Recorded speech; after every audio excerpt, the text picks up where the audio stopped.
Beaucoup de gens ont la phobie des serpents, c'est dommage, parce qu'il faut bien connaître les serpents. On a 2 serpents principaux, peut-être 3 avec les orvées. C'est pas vraiment des serpents les orvées, hein, c'est des lézards sans pattes, hein.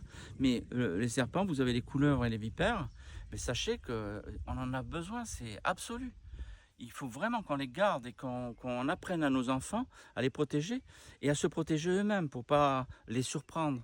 Parce que s'ils piquent, c'est qu'ils ont peur, c'est qu'on les a surpris, c'est qu'on est allé dans un endroit d'une manière vraiment, comment dire, c'est pas réfléchi. Il faut savoir que quand on va dans les hautes herbes, à certains moments, on va déranger les serpents. Alors, ils nous entendent venir parce qu'ils ont leur ventre carrément sur la terre. Il faut savoir que quand on va dans un territoire où il peut y avoir des serpents, on va chez eux. Voilà. Et donc, il ne faut pas y aller en un pays conquis. Il faut y aller en disant on peut passer. Voilà, c'est dans ce sens qu'il faut le faire. Voilà. Apprenez à les aimer.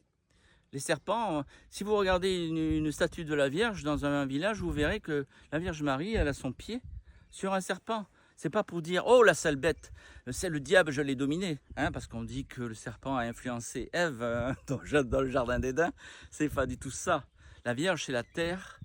C'est la mère, notre mère à tous, et elle représente ça, la Vierge. Elle représente notre terre qu'on doit aimer, et c'est la générosité. Et le serpent, ça représente l'être qui est en contact avec la terre, donc qui influence les êtres invisibles, hein, qu'on peut traiter de déva ou autre. Ils travaillent main dans la main pour l'évolution des plantes. Alors évidemment, je suis dans l'invisible, je ne peux pas vous le prouver aujourd'hui, mais un jour, on aura peut-être les instruments pour les mettre en évidence.